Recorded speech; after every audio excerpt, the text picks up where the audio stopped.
Hello friends, good afternoon. स्वागत है आप सबका शिवकृपा क्लासेज पर। दोस्तों, इस वीडियो में हम लोग आरपीएफ कांस्टेबल व एसआई एग्जाम 2024 के आज शिफ्ट में पूछे जा सकने वाले मोस्ट इंपॉर्टेंट जीके जीएस व करंट अफेयर्स के प्रश्नों को सॉल्व करेंगे।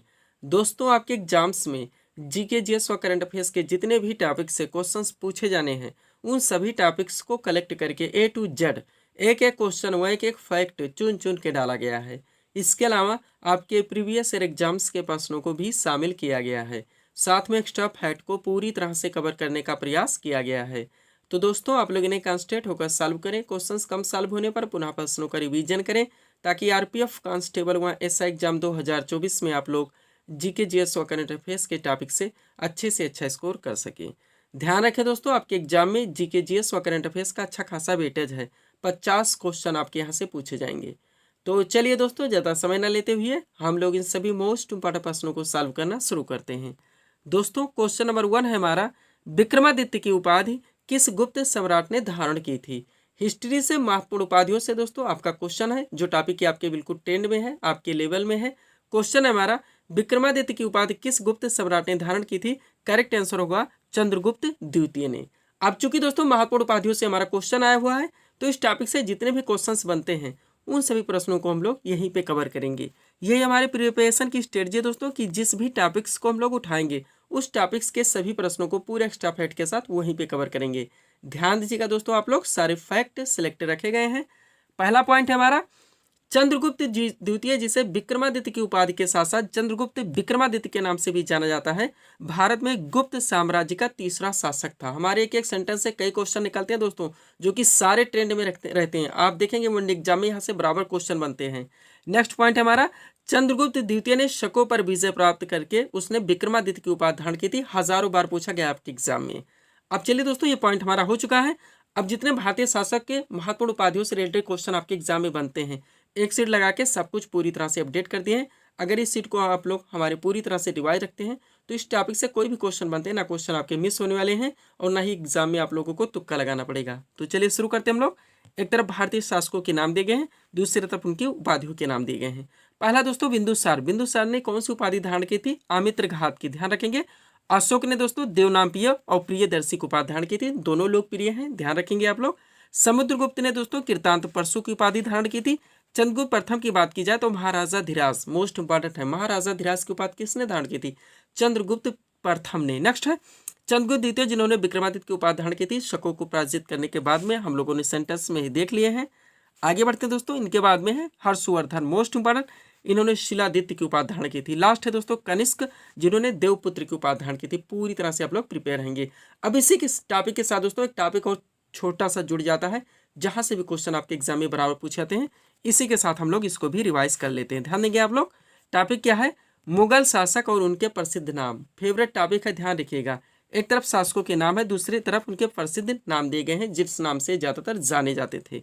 पहला क्या दोस्तों? औरंगजेब।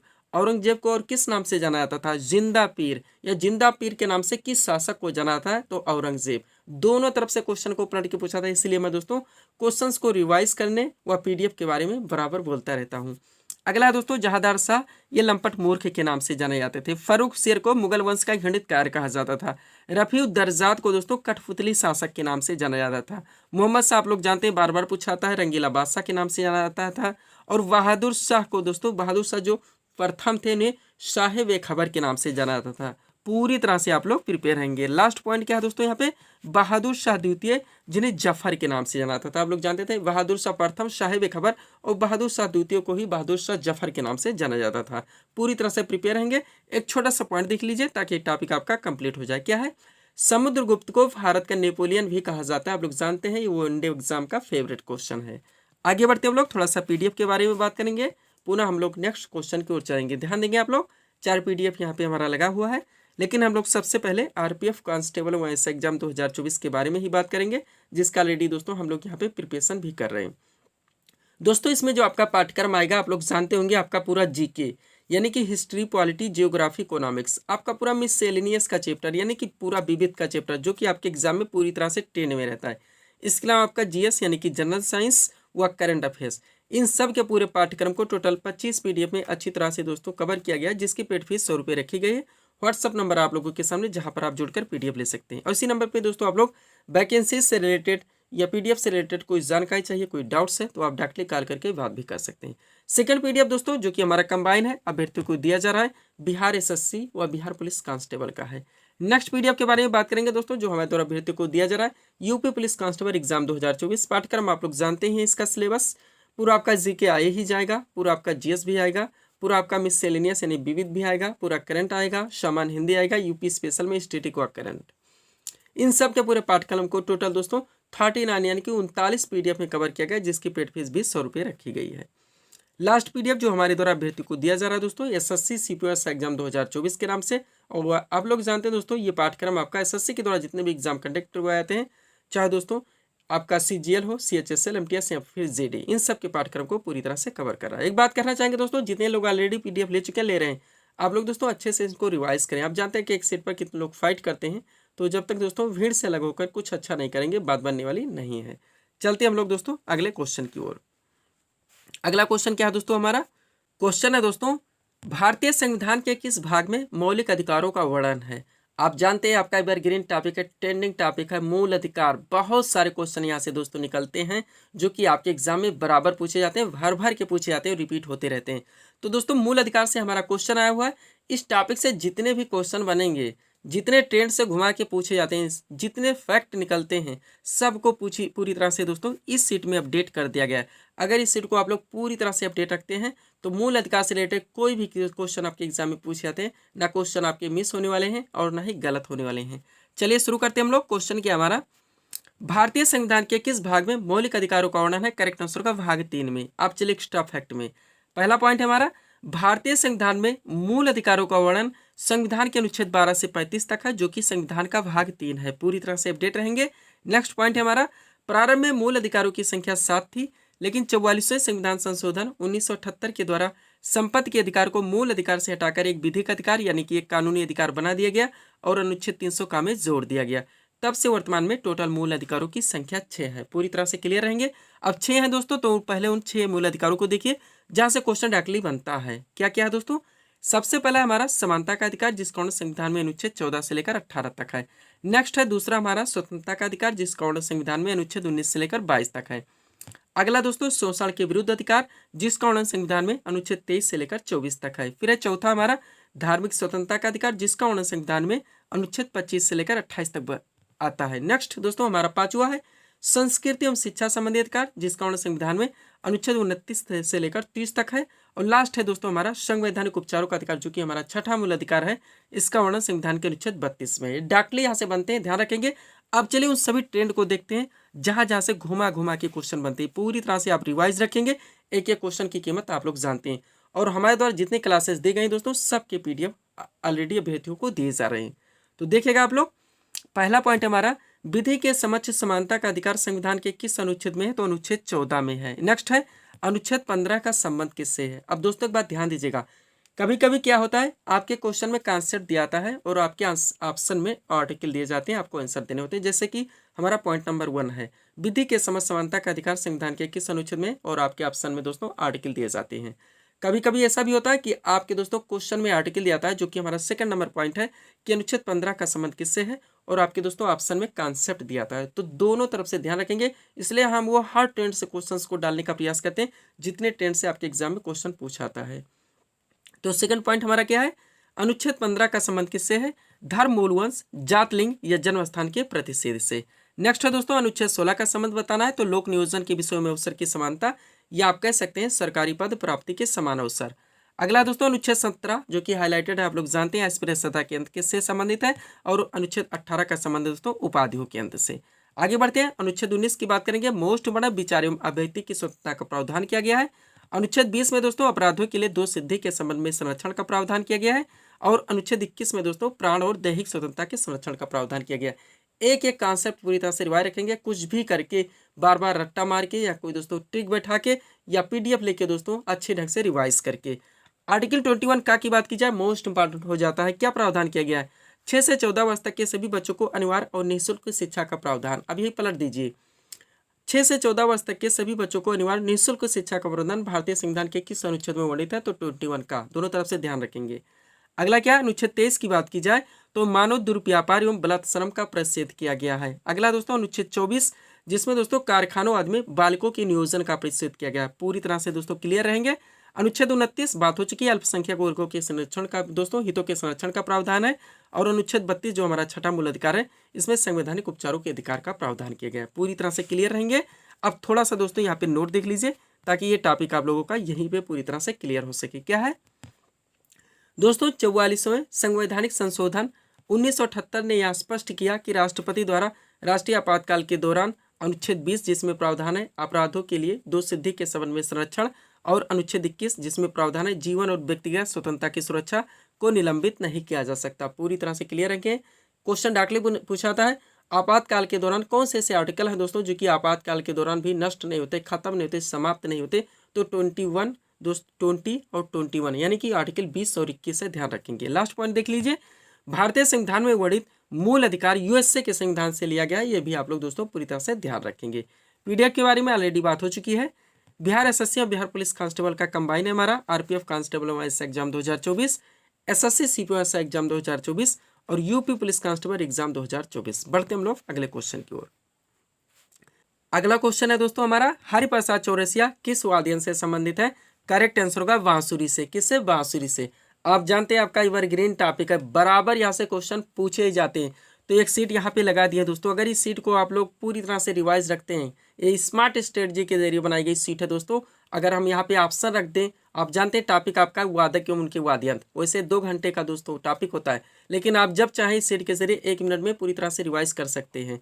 और इसी में से क्वेश्चन बनते रहते हैं, रिपीट होते रहते हैं। ऑप्शन से दोस्तों कन्फ्यूजन क्रिएट होगी, आपका शहनाई का सितार में चला जाएगा और तबला का आपका सरोद में आ जाएगा। तो चलिए दोस्तों इस सीट को हम लोग पूरी तरह से रिवाइज करना शुरू करते हैं। क्वेश्चन क्या हमारा, हरिप्रसाद चौरसिया किस वाद्ययंत्र से संबंधित है? करेक्ट आंसर होगा बांसुरी से। आप चलिए सीट को अपने सामने लाते हैं, पूरी तरह से ध्यान रखेंगे। इससे अलग क्वेश्चन कोई बन नहीं सकता दोस्तों। अगर पूरी तरह से रिवाइज रखेंगे, क्वेश्चन आपके एग्जाम में कभी मिस नहीं हो सकते। पहला पॉइंट क्या हमारा, जाकिर हुसैन, अल्लाह रखा खां, गुदई महाराज और सफात खान। 4 नाम ध्यान रखिए, चारों के चारों मोस्ट इंपॉर्टेंट है जो कि तबला वादक हैं। अगला है पंडित रविशंकर, विलायन खां और निखिल बनर्जी। तीनों के तीनों मोस्ट इंपॉर्टेंट जो कि सितार वादक हैं। फिर है हरिप्रसाद चौरसिया, पन्नालाल घोष और रोनू मजूमदार। तीनों के तीनों मोस्ट इंपॉर्टेंट जो कि बांसुरी वादक हैं। इसके बाद है अमजद अली खां, अलाउद्दीन खां और अली अकबर खां। तीनों के तीनों मोस्ट इंपॉर्टेंट जो कि सरोद वादक हैं। इसके बाद में एक ही नाम ध्यान रखिए, गोविंद स्वामी पिल्लई जो कि वायलिन से संबंधित है। एक ही नाम ध्यान रखिए, उस्ताद बिस्मिल्लाह खान जो कि शहनाई से संबंधित है। एक ही नाम देखिए, शिव कुमार शर्मा जो कि संतूर से संबंधित है। एक ही नाम ध्यान रखिए, गजानन राव जोशी जो कि चिकारा से संबंधित है। एक ही नाम ध्यान रखिए, तोताराम शर्मा जो कि पखावत से संबंधित है। एक ही नाम ध्यान रखिए, यू कृष्णन जो कि मंडोलिन से संबंधित है। और एक ही नाम ध्यान रखिए, अन्नपूर्णा देवी जो कि सुरबहार से संबंधित है। ये इतना दोस्तों पूरी तरह से प्रिपेयर रखेंगे तो वादक एवं उनके वाद्ययंत्र से रिलेटेड कोई भी क्वेश्चन आपके एग्जाम में पूछे जाते हैं, क्वेश्चन आपके मिस होने वाले हैं, ना ही गलत होने वाले हैं। सभी क्लासेस के पीडीएफ दोस्तों, वीडियोस के पीडीएफ हमारे द्वारा अभ्यर्थियों को दिए जा रहे हैं, ध्यान रखिएगा। अगला क्वेश्चन क्या हमारा, हार्नबिल त्यौहार भारत के किस राज्य में मनाया जाता है? करेक्ट आंसर होगा नागालैंड में। किस राज्य में? नागालैंड में। क्वेश्चन आपका एवरग्रीन है, आप जानते हैं क्या टॉपिक है, भारत के प्रमुख मेले, उत्सव, त्योहार, पर्व, लोक नृत्य। सब कुछ इस सीट में पूरी तरह से अपडेट कर दिया गया है। इस सीट को रिवाइज रखेंगे, बहुत सारे क्वेश्चन दोस्तों आपके जो है दोस्तों पूरी तरह से क्लियर रहेंगे। इसी में से दोस्तों आप जितनी सीट देखते आ रहे हैं, एसएससी जीडी हाल ही में भर भर के क्वेश्चन पूछे गए और रिपीट हुए हैं। तो चलिए शुरू करते हैं हम लोग। क्वेश्चन क्या हमारा, हार्नबिल त्यौहार भारत के किस राज्य में मनाया जाता है? करेक्ट आंसर होगा नागालैंड में। अब चलिए ये सीट की ओर, भारत के प्रमुख मेले, उत्सव, त्योहार। सबसे पहले दोस्तों ओणम उत्सव जो कि केरल में मनाया जाता है। फिर जगन्नाथपुरी रथ यात्रा महोत्सव जो कि ओडिशा में मनाया जाता है। वांगला महोत्सव मेघालय में मनाया जाता है। हार्नबिल महोत्सव नागालैंड में मनाया जाता है। लोसर महोत्सव लद्दाख में मनाया जाता है। गणगौर महोत्सव राजस्थान में मनाया जाता है। हरेला पर्व उत्तराखंड में मनाया जाता है। जल्लीकट्टू त्यौहार तमिलनाडु में मनाया जाता है।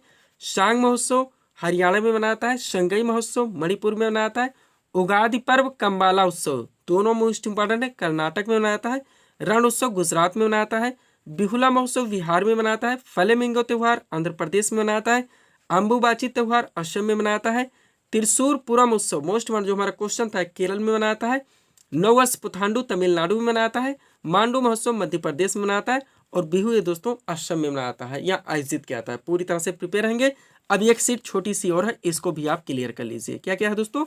पहला पॉइंट है रस लीला, नौटंकी और चरकुला, तीनों के तीनों लोक नृत्य दोस्तों उत्तर प्रदेश के हैं। राव दमाली आपका जम्मू कश्मीर का है। घूमर कालबेलिया राजस्थान का है। गिद्धा भांगड़ा और दमाल ये पंजाब के हैं। गरबा डांडिया दोनों पारंपरिक लोक नृत्य हैं गुजरात के। यक्षगान कर्नाटक का है। लई हरुबा मणिपुर का है। बाउल जात्रा पश्चिम बंगाल के है। बिहू नट पूजा असम का है। रावत नाच सुआ नाचक कर्मा सैला छत्तीसगढ़ का है। गढ़वाली और कुमाऊं उत्तराखंड का है। पूरी तरह से प्रिपेयर रखेंगे तो दोस्तों भारत के पर्व, मेले, उत्सव, त्योहार, पर्व और लोक नृत्य, यहाँ से कोई भी क्वेश्चन आपके एग्जाम में मिस नहीं हो सकती। चलते हैं हम लोग अगले क्वेश्चन की ओर। अगला क्वेश्चन क्या है दोस्तों हमारा? फॉरवर्ड ब्लॉक पार्टी की स्थापना किसने की थी? करेक्ट आंसर होगा सुभाष चंद्र बोस ने। किसने की थी? सुभाष चंद्र बोस ने। कौन सा दोस्तों हमारा टॉपिक है? भारत के धार्मिक आंदोलन और समाज सुधारक है। आपके फेवरेट टॉपिक है, बराबर क्वेश्चन बनते हैं। आर्य समाज की स्थापना किसने की थी? सत्यशोधक की कब किसने की थी? कब हुई थी? ये भी यहाँ पे पूरी तरह से मेंशन कर दिया गया है ताकि दोस्तों ये टॉपिक आप लोगों का यहीं पे पूरी तरह से क्लियर हो सके। बराबर एग्जाम में क्वेश्चन बनते हैं, आप लोग जानते होंगे। तो चलिए शुरू करते हैं हम लोग। क्वेश्चन है हमारा, फॉरवर्ड ब्लॉक पार्टी की स्थापना किसने की थी? करेक्ट आंसर होगा सुभाष चंद्र बोस ने। अब सबसे पहले संगठन के नाम दिए गए, फिर संस्थापक के नाम और लास्ट में दोस्तों स्थापना वर्ष भी इसमें अपडेट कर दिया गया है। सबसे पहला पॉइंट क्या है? आत्मीय सभा। संस्थापक राजा राम मोहन राय हैं। इन्होंने 1815 में आत्मीय सभा की स्थापना की थी। अगला है ब्रह्म समाज, मोस्ट इंपॉर्टेंट। राजा राम मोहन राय भी इनके ही संस्थापक है और इन्होंने 1828 में ब्रह्म समाज की स्थापना की थी। फिर है तत्वबोधिनी सभा। संस्थापक देवेंद्रनाथ टैगोर हैं। इन्होंने 1839 में तत्वबोधिनी सभा की स्थापना की थी। आर्य समाज मोस्ट इंपॉर्टेंट है ही, संस्थापक स्वामी दयानंद सरस्वती हैं और इन्होंने 1875 में आर्य समाज की स्थापना की थी। आगे बढ़ते हैं, रामकृष्ण मिशन मोस्ट इंपॉर्टेंट। संस्थापक कौन है? स्वामी विवेकानंद। इन्होंने 1897 में दोस्तों रामकृष्ण मिशन की स्थापना की थी। अगला क्या? खुदाई खिदमतगार। संस्थापक कौन है? खान अब्दुल गफ्फार खान। इन्होंने 1929 ईस्वी में दोस्तों खुदाई खिदमतगार की स्थापना की थी। आगे बढ़ेंगे हम लोग। अगला क्या हमारा? Forward block most important. संस्थापक सुभाष चंद्र बोस है। इन्होंने 1939 ईस्वी में फॉरवर्ड ब्लॉक पार्टी की स्थापना की थी। फिर है स्वराज्य पार्टी। संस्थापक कौन है? मोतीलाल नेहरू हैं। इन्होंने 1923 में स्वराज्य पार्टी की स्थापना की थी। Home rule league most important है ही। एनी बेसेंट व तिलक इनके संस्थापक हैं। इन्होंने 1916 में होम रूल लीग की स्थापना की थी। फिर है दोस्तों खिलाफत आंदोलन। संस्थापक कौन है? अली बंधु हैं। कौन कब की थी इन्होंने? 1919 में। लास्ट है मुस्लिम लीग, आप जानते हैं डॉक्टरी बनता है। संस्थापक कौन है मुस्लिम लीग के? आगा खां, सलीमुल्लाह खां। इन्होंने 1906 ईस्वी में मुस्लिम लीग की स्थापना की थी। पीडीएफ के लिए व्हाट्सएप नंबर हमारा लगा हुआ है। बढ़ते हम लोग अगले क्वेश्चन की ओर। अगला क्वेश्चन हमारा क्या दोस्तों? पहला एशियाई खेल 1951 में कहाँ आयोजित किया गया? नई दिल्ली में। आपका ट्रेंडिंग टॉपिक रहेगा, ध्यान दीजिएगा, इसलिए क्वेश्चन को मेंशन कर दिए हैं ताकि एक्स्ट्रा फैक्ट में हम कुछ चीजें आपको बता सके। चलिए शुरू करते हैं। देखिएगा दोस्तों, पहले एशियाई खेल का आयोजन 4 मार्च से 11 मार्च 1951 तक नई दिल्ली में किया गया। ध्यान रखेंगे। अगला पॉइंट देखेंगे, एशियाई खेलों में एशिया महाद्वीप के देशों के खिलाड़ी ही भाग लेते हैं, ये भी ध्यान रखेंगे। फिर 2018 में इंडोनेशिया के जकार्ता में एशियाई खेलों का आयोजन किया गया, ध्यान रखेंगे। फिर एशियाई खेलों का अगला सत्र 2022-23 में चीन के हांगझोउ नामक शहर में आयोजित किया गया। और लास्ट है एशियाई खेल 2026 का आयोजन जापान के नागोया प्रांत में किया जाएगा। ये इतनी फैक्ट आप लोग पूरी तरह से कंप्लीट रखेंगे। चलते हैं अगले क्वेश्चन की ओर। क्या हमारा क्वेश्चन? भारत में हरित क्रांति के जनक कौन माने जाते हैं? करेक्ट आंसर होगा डॉक्टर एम एस स्वामीनाथन। ये क्वेश्चन क्यों रखा गया? हरित क्रांति से रिलेटेड बहुत सारे फैक्ट बनते हैं, बराबर पूछे जाते हैं, तो सब कुछ दोस्तों पूरी तरह से अपडेट किया जा सके, सारी चीज़ें आपको जानकारी मिल सके, इसलिए इस क्वेश्चन को ऊपर मेंशन कर दिया गया है। आप चलिए एक्स्ट्रा फैक्ट में सारे फैक्ट आप क्लियर कीजिए। पहला पॉइंट क्या है? भारत में हरित क्रांति की शुरुआत 1968 में हुई, ध्यान रखेंगे, जिसमें विशेष रूप से पंजाब, हरियाणा और उत्तर प्रदेश में खाद्यान्न उत्पादन में वृद्धि हुई। नेक्स्ट पॉइंट है, नॉर्मन बोरलॉग को विश्व में हरित क्रांति के जनक के रूप में जाना जाता है, जानते होंगे आप लोग, और उन्हें वर्ष 1970 में नोबेल शांति पुरस्कार से सम्मानित किया गया। हरित क्रांति का जन्म स्थान मैक्सिको है, ये भी ध्यान रखेंगे। अगला पॉइंट देखिए, भारत में डॉक्टर एम एस स्वामीनाथन को हरित क्रांति के जनक के रूप में जाना जाता है, आप लोग जानते होंगे। और केंद्र सरकार ने भारत में हरित क्रांति के जनक और प्रख्यात कृषि वैज्ञानिक डॉक्टर एम एस स्वामीनाथन को दोस्तों भारत रत्न देने का ऐलान किया, इसलिए क्वेश्चन सिलेक्टेड हो जाता है। अब चलिए इसको भी इसी के साथ दोस्तों आप कवर कर लीजिए। क्या क्या दोस्तों? प्रमुख कृषि क्रांति एवं उत्पादन क्षेत्र इस प्रकार है, यानी कि दोस्तों डॉक्टरी बनता है कि रजत क्रांति का संबंध किससे है या मत्स्य उत्पादन का संबंध किस क्रांति से, दोनों तरफ से पलट के पूछा आता है, ये ध्यान रखेंगे आप लोग। तो इसको हम लोग भी पूरी तरह से रिवाइज कर लेते हैं। एक तरफ कृषि क्रांतियों के नाम दिए गए हैं, दूसरी तरफ दोस्तों उत्पादन क्षेत्र के नाम दिए गए हैं। सबसे पहले हरित क्रांति संबंध किससे? खाद्यान्न उत्पादन से। श्वेत क्रांति का संबंध है दुग्ध उत्पादन से। पीली क्रांति का संबंध है तिलहन उत्पादन से। फिर है नीली क्रांति जिसका संबंध है मत्स्य उत्पादन से। रजत क्रांति का संबंध है अंडा और मुर्गी पालन से। लाल क्रांति का संबंध है मांस और टमाटर उत्पादन से। पूरी तरह से अपडेट रहेंगे। नेक्स्ट क्या है दोस्तों, हमारा गोल क्रांति जिसका संबंध है आलू उत्पादन से। रजत की रेशा क्रांति का संबंध है कपास उत्पादन से। स्वर्ण रेशा क्रांति का संबंध है जूट उत्पादन से। गोल्डन क्रांति का संबंध है फल उत्पादन से। भूरी क्रांति का संबंध है उर्वरक उत्पादन से। और लास्ट है गुलाबी क्रांति जिसका संबंध है प्याज और झींगा उत्पादन से। अपडेट रहेंगे आप लोग पूरी तरह से। चलते हम लोग अगले क्वेश्चन की ओर। अगला क्वेश्चन हमारा क्या लगा है, केंद्र शासित प्रदेशों पर किसका नियंत्रण होता है? तो केंद्र सरकार का होता है, आप लोग जानते होंगे। थोड़ा सा फैक्ट देखिए, इसीलिए डाला गया है दोस्तों। भारतीय संविधान के अनुच्छेद 239 के अनुसार भारत के राष्ट्रपति संघ शासित प्रदेशों के मुख्य प्रशासक हैं। वह प्रत्येक केंद्र शासित प्रदेशों के लिए एक प्रशासक या लेफ्टिनेंट गवर्नर नियुक्त करता है। ध्यान रखेंगे। अगला पॉइंट देखिए, राज्य और केंद्र शासित प्रदेशों के बीच बुनियादी अंतर यह है कि केंद्र शासित प्रदेशों पर सीधे केंद्र शासित सरकार का शासन होता है, जबकि राज्यों में प्रशासनिक उद्देश्यों के लिए अलग सरकार होती है। तो इस कॉन्सेप्ट को क्लियर रखेंगे। कैसे भी करके ऐसे क्वेश्चन दोस्तों बराबर आपके एग्जाम में पूछे जाते हैं। थोड़ा सा कॉमन सेंस बेस्ड होते हैं, जहाँ पे आप मिस कर देते हैं। यही 2-4 क्वेश्चन गलती करने से दोस्तों हमारे रैंक नीचे चले जाते हैं। इसलिए ऐसे ऐसे क्वेश्चन को भी दोस्तों आप लोगों को पूरी तरह से प्रिपेयर करवाया जा रहा है। अगला क्वेश्चन हमारा क्या है, कुचिपुड़ी किस राज्य का प्रसिद्ध शास्त्रीय नृत्य है? तो आंध्र प्रदेश का शास्त्रीय नृत्य यानी क्लासिकल डांस। 100% दोस्तों हम 3 से 4 बार रिवाइज करवा दिए हैं सभी वीडियोस में, सब कुछ जितने टेंस से बनते हैं। यह छोटा सा फैक्ट इसका डाला गया है, इसको आप लोग देखेंगे। केवल कुचिपुड़ी की बात हुई, इसी को हम यहाँ पे दोस्तों पूरी तरह से रिवाइज करेंगे। और सब कुछ सारे वीडियोस के दोस्तों PDF हमारे द्वारा अभ्यर्थियों को दिए जा रहे हैं। तो चलिए शुरू करते हैं हम लोग। क्या है पॉइंट दोस्तों हमारा, कुचिपुड़ी दक्षिणी राज्य आंध्र प्रदेश का प्रसिद्ध शास्त्रीय नृत्य है। यह पूरे दक्षिण भारत में बहुत प्रसिद्ध है। नेक्स्ट पॉइंट है, कुचिपुड़ी को आधुनिक समय में लोकप्रिय बनाने का श्रेय लक्ष्मी नारायण शास्त्री को दिया जाता है। ये भी आप लोग ध्यान रखेंगे। इनका नाम इनके साथ बराबर जुड़ा हुआ, बराबर पूछा जाता है। अब कुचिपुड़ी नृत्य के कलाकार देख लीजिए, तो लक्ष्मी नारायण शास्त्री, राजा और राधा रेड्डी, यामिनी कृष्णमूर्ति, मंजू भार्गवी, यामिनी रेड्डी और भावना रेड्डी। आप जानते हैं डायरेक्ट क्वेश्चन बनता है। PDF के लिए व्हाट्सअप नंबर हमारा लगा हुआ है। बढ़ते हम लोग अगले क्वेश्चन की ओर। अगला क्वेश्चन है हमारा क्या दोस्तों, राज्य के नीति निदेशक तत्व यानी कि DPSP direct principle of state policy का वर्णन संविधान के किस भाग में? भाग 4 में। लीजिए आपका 4 ये पहले ही हो गया था, 12 से 35 भी हो चुका है मूल अधिकार। अब यहाँ पे नीति निदेशक तत्व 36 से 51 को भी हम लोग पूरी तरह से कवर करने जा रहे हैं। सबका आप जानते हैं सब कुछ आपका पूरा ट्रेंडिंग है। अब नीति निदेशक तत्व से आया हुआ है, सेट आपके सामने है। जितने क्वेश्चन जितने फैक्ट बनते हैं सब इसमें कवर है। इसको रिवाइज रखेंगे, यहाँ से 100% आपके सभी फैक्ट क्लियर रहेंगे। तो पहला पॉइंट क्या हमारा, राज्य के नीति निदेशक तत्वों यानी कि DPSP का वर्णन भारतीय संविधान के अनुच्छेद 36 से 51 तक है, जो कि संविधान का भाग 4 है। अगला पॉइंट देखिए, राज्य के नीति निदेशक तत्व जनतांत्रिक संवैधानिक विकास के नवीनतम तत्व हैं, जिनका उद्देश्य जन कल्याणकारी राज्य की स्थापना करना है। राज्य के नीति निदेशक तत्व के महत्वपूर्ण अनुच्छेद व प्रावधान इस प्रकार है। जो आपका मोस्ट इंपोर्टेंट फैक्ट है उसको आप लोग देखिए, सीट अपने सामने लाते हैं। ये देखिए आप लोग दोस्तों, अब वो सारे आर्टिकल जहाँ जहाँ से दोस्तों इसमें डायरेक्टली बनता है उसको आप लोग देखिए। सबसे पहले आर्टिकल 40 मोस्ट इंपोर्टेंट आप लोग जानते हैं। इसमें ग्राम पंचायत की स्थापना का प्रावधान किया गया। दोनों तरफ से ध्यान रखेंगे। ग्राम पंचायत की स्थापना का प्रावधान भारतीय संविधान के किस अनुच्छेद में वर्णित है? तो 40 है। नेक्स्ट आर्टिकल 44 करंट रिलेटेड है, जानते होंगे। नागरिकों के लिए एक समान सिविल संहिता यानी कि नागरिक संहिता UCC का प्रावधान इसमें किया गया, जो कि करंट में भी चल रहा है। अनुच्छेद 48 का की बात की जाए तो पर्यावरण का संरक्षण और संवर्धन एवं वन तथा वन्य जीवों की रक्षा का प्रावधान भारतीय संविधान के अनुच्छेद 48 का में है। 50 की बात की जाए तो कार्यपालिका से न्यायपालिका का पृथक्करण, और अनुच्छेद 51 में दोस्तों अंतर्राष्ट्रीय शांति और सुरक्षा की वृद्धि का प्रावधान किया गया। पूरी तरह से अपडेट रहेंगे। छोटा सा नोट देखिए, भारतीय संविधान में वर्णित नीति निर्देशक तत्वों की प्रेरणा आयरलैंड के संविधान से ली गई है। ये भी आप लोग ध्यान रखेंगे। चलते हम लोग अगले क्वेश्चन की ओर।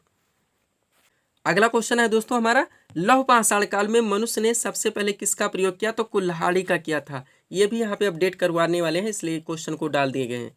अब एक सीट लगा दिए, पूरा पाषाण काल, मध्य पाषाण काल, नव पाषाण काल से दोस्तों जो कॉन्सेप्टुअल छोटे छोटे क्वेश्चन आपके एग्जाम में पूछे जाते हैं, आप जानते हैं, तो उनको यहाँ पे क्लियर करने का प्रयास किया गया है। सीट को आप समझ लेंगे दोस्तों पूरी तरह से, ताकि कैसे भी ट्रेंड से क्वेश्चन पूछे जाएं, आपके क्वेश्चन मिस ना हो एग्जाम में। तो चलिए शुरू करते हैं पॉइंट को हम लोग। पहला पॉइंट देखिएगा, लगभग 1200 ईसा पूर्व से 550 ईसा पूर्व तक फैला लौह युग एक परिवर्तनकारी काल था, जिसमें औजारों और हथियारों के लिए प्राथमिक सामग्री के रूप में लोहे का आगमन हुआ। अब चलिए पूरा पाषाण काल पहले देखते हैं, फिर मध्य, फिर नव। पहला पॉइंट है पूरा पाषाण काल। तो पूरा पाषाण काल दोस्तों प्रागैतिहासिक युग का वह समय था जब मानव ने पत्थर के औजार बनाना सबसे पहले प्रारंभ किया। यह काल आधुनिक काल यानी कि 25 से 20 लाख साल पूर्व से लेकर 12,000 साल पूर्व तक माना जाता है। इस दौरान मानव इतिहास का 99% विकास हुआ। इस काल के बाद मध्य का पाषाण काल युग का प्रारंभ हुआ, जब मानव ने खेती करना शुरू किया। अपडेट रहेंगे आप लोग। अब मध्य पाषाण काल आप लोग देखिए क्या क्या पॉइंट है दोस्तों। तो पूरा पाषाण युग के पश्चात मध्य पाषाण काल आया, जिसे उत्तर परस्तरीय काल भी कहा जाता है, जो लगभग 10,000 ईस्वी पूर्व से 7,000 ईस्वी पूर्व तक का काल है। मध्य पाषाण काल में पत्थर के बहुत छोटे छोटे औजार होते थे।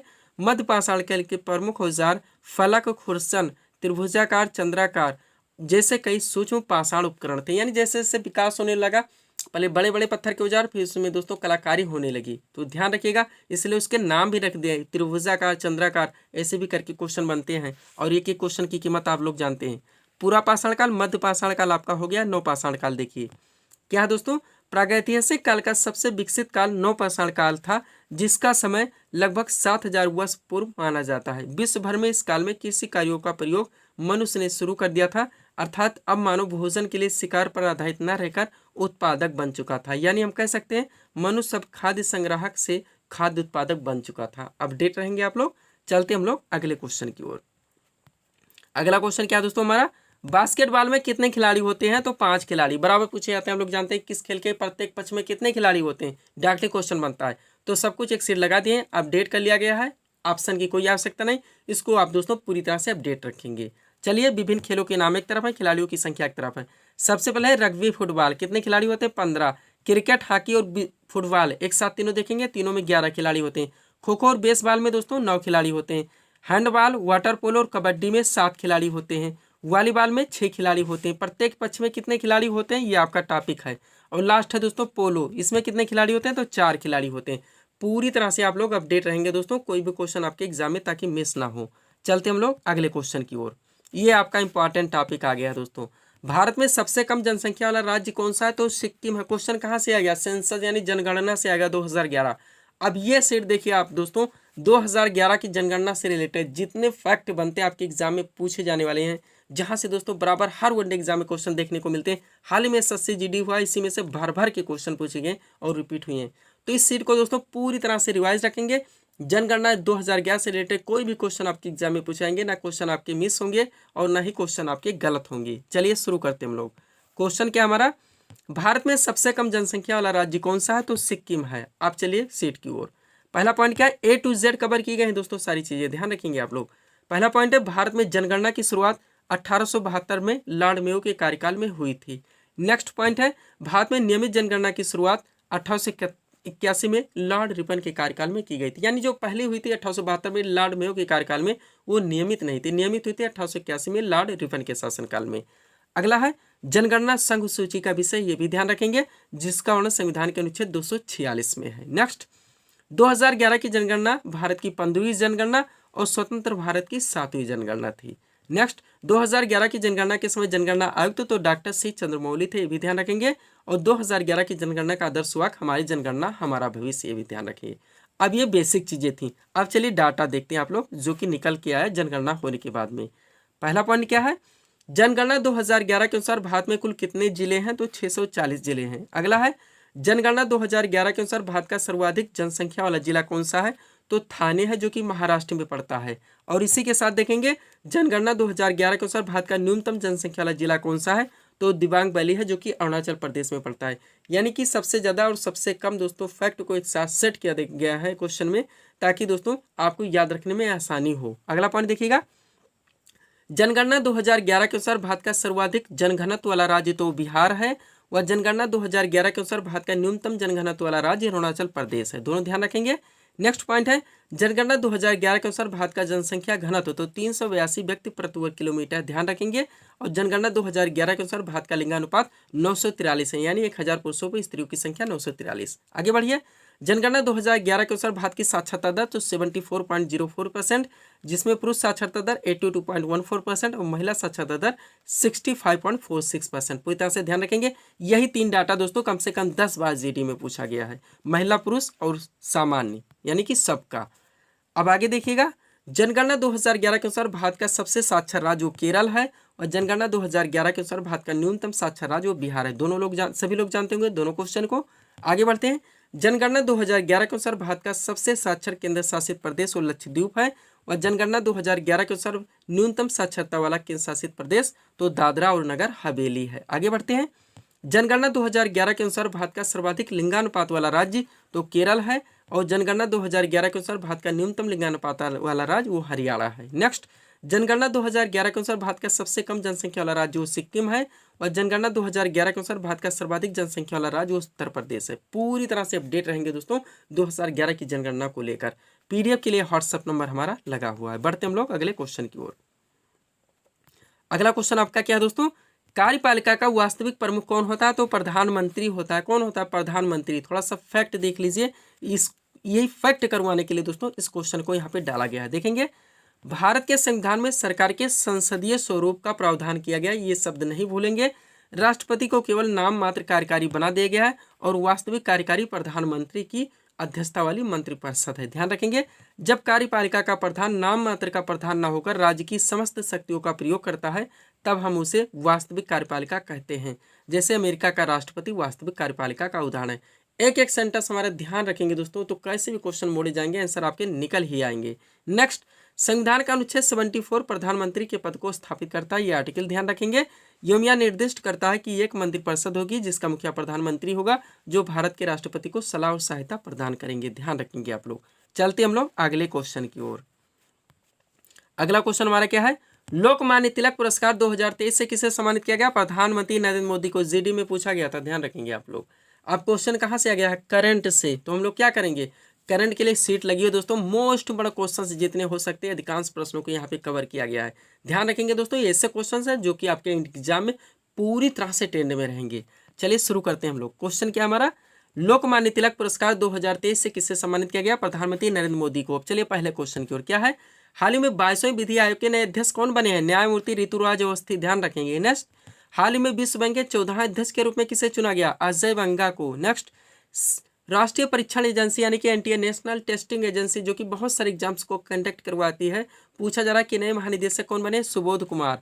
वह सीमा सुरक्षा बल यानी कि बीएसएफ के नए महानिदेशक कौन बने? नितिन अग्रवाल। अपडेट रहेंगे आप लोग। नेक्स्ट, अगला क्वेश्चन क्या है दोस्तों हमारा, अंतर्राष्ट्रीय प्रवासी दिवस कब मनाता है? 18 दिसंबर को। हाल ही में राष्ट्रीय उपभोक्ता अधिकार दिवस कब मनाया गया? 24 दिसंबर को। हाल ही में विजय हजारे ट्रॉफी 2023 किस टीम ने जीता? हरियाणा। सुपर क्वेश्चन आप लोग जानते हैं। हाल ही में राजस्थान के नए मुख्यमंत्री के रूप में किसे चुना गया? भजन लाल शर्मा को। आगे बढ़ते हम लोग। अगला क्वेश्चन क्या है दोस्तों आपका, हाल ही में किसे गवर्नर ऑफ द ईयर 2023 पुरस्कार से सम्मानित किया गया? शक्तिकांत दास को। नेक्स्ट, हाल ही में किसने वन्य जीव संरक्षण पुरस्कार 2023 जीता? अलिया मीर ने। क्वेश्चन अगला क्या है, G7 शिखर सम्मेलन 2023 कहां पर आयोजित हुआ? Hiroshima Japan. Exact location Hiroshima भी डाल दिया गया है, और आप जानते हैं आपका सुपर क्वेश्चन है, डबल स्टार कर लीजिएगा। नेक्स्ट, भारत के नए चीफ ऑफ डिफेंस स्टाफ यानी कि CDS कौन बने? अनिल चौहान। नेक्स्ट, नोबेल शांति पुरस्कार 2023 से किसे सम्मानित किया गया? नरगिस मोहम्मदी को। अर्थशास्त्र के क्षेत्र में नोबेल पुरस्कार 2023 से किसे सम्मानित किया गया? तो क्लाडिया गोल्डिन को किया गया है। आगे बढ़िए। प्रतिष्ठित नॉर्मन बोरलॉग पुरस्कार 2023 से किसे सम्मानित किया गया? डॉक्टर स्वाति नायक को। नेक्स्ट, हाल ही में 16वें वित्त आयोग के नए अध्यक्ष कौन बने? डॉक्टर अरविंद पनगड़िया। वह वर्ष 2021 के लिए गांधी शांति पुरस्कार से किसे सम्मानित किया गया? तो गीता प्रेस गोरखपुर को। पूरी तरह से आप अपडेट रहेंगे। चलते हैं अगले क्वेश्चन की ओर। क्या हमारा क्वेश्चन, SAFF अंडर 16 यानी कि फुटबॉल चैंपियनशिप 2023 का खिताब किसने जीता? भारत ने। नेक्स्ट, दो क्वेश्चन एक साथ देखिएगा। पहला है FIH पुरुष हॉकी विश्व कप 2023 का खिताब किस टीम ने जीता? जर्मनी। और उपविजेता कौन है? क्वेश्चन देखिए, FIH पुरुष हॉकी विश्व कप 2023 की उपविजेता टीम बेल्जियम। दोनों सुपर रहेंगे, ध्यान दीजिएगा। अब चार क्वेश्चन एक साथ देखिए दोस्तों। पहला क्या है, राष्ट्रीय मानवाधिकार आयोग यानी कि NHRC के नए अध्यक्ष कौन बने? अरुण कुमार मिश्रा। नेक्स्ट, राष्ट्रीय परीक्षण एजेंसी यानी NTA के नए महानिदेशक कौन है? सुबोध कुमार। ये रिपीटेड है। संघ लोक सेवा यानी कि UPSC के नए अध्यक्ष कौन बने? डॉक्टर मनोज सोनी। व केंद्रीय अन्वेषण ब्यूरो यानी कि CBI के नए निदेशक कौन बने? परवीर सूद। ध्यान रखेंगे। आगे बढ़ते हैं। जर्मन शांति पुरस्कार 2023 से किसे सम्मानित किया गया? सलमान रुश्दी को। 2023 में लिपजिम बुकर पुरस्कार से किसे सम्मानित किया गया? मारिया स्टेपानोवा को। और 32वें व्यास सम्मान 2022 से किसे सम्मानित किया गया? तो डॉक्टर ज्ञान चतुर्वेदी को। पूरी तरह से अपडेट रखेंगे। आगे बढ़ते हम लोग। अगला क्वेश्चन आपका क्या है दोस्तों, चार क्वेश्चन एक साथ देखिएगा, मिस कहीं दोस्तों इसमें कंफ्यूजन नहीं क्रिएट करनी, इसलिए एक साथ सेट किया आता है। चारों क्वेश्चन एक जैसे, थोड़ा थोड़ा डिफरेंस है। पहला क्या है, मिसेज यूनिवर्स इंडिया 2023 का ताज किसे पहनाया गया? माधुरी पटेल को। नेक्स्ट, मिस अर्थ इंडिया 2023 का खिताब किसने जीता? प्रियंस सेन ने। फेमिना मिस इंडिया 2023 का खिताब किसने जीता? नंदिनी गुप्ता ने। और मिस यूनिवर्स 2023 का खिताब किसने जीता? शेनिस प्लासियोस ने। नेक्स्ट, मातृभूमि बुक ऑफ द ईयर 2023 पुरस्कार से किसे सम्मानित किया गया? डॉक्टर पैगी मोहन को। अगला है, 3 ग्रैमी पुरस्कार जीतने वाले एकमात्र भारतीय संगीतकार कौन है? Ricky cage. ग्रैमी पुरस्कार किस क्षेत्र में दिया था, ये आप कमेंट करके बताएंगे। वर्ष 2023 का लोकमान्य तिलक पुरस्कार किसे प्रदान किया गया? प्रधानमंत्री नरेंद्र मोदी को, जो कि हमारा क्वेश्चन था। और वैश्विक शांति सूचकांक 2023 में भारत किस स्थान पर है? तो 126वें स्थान पर। आगे बढ़ते हम लोग। अगला क्वेश्चन क्या है दोस्तों? हाल ही में जारी ग्लोबल जेंडर गैप इंडेक्स 2023 में भारत किस स्थान पर है? तो 127वें स्थान पर। फिर देखिएगा 3 क्वेश्चन मोस्ट इंपॉर्टेंट।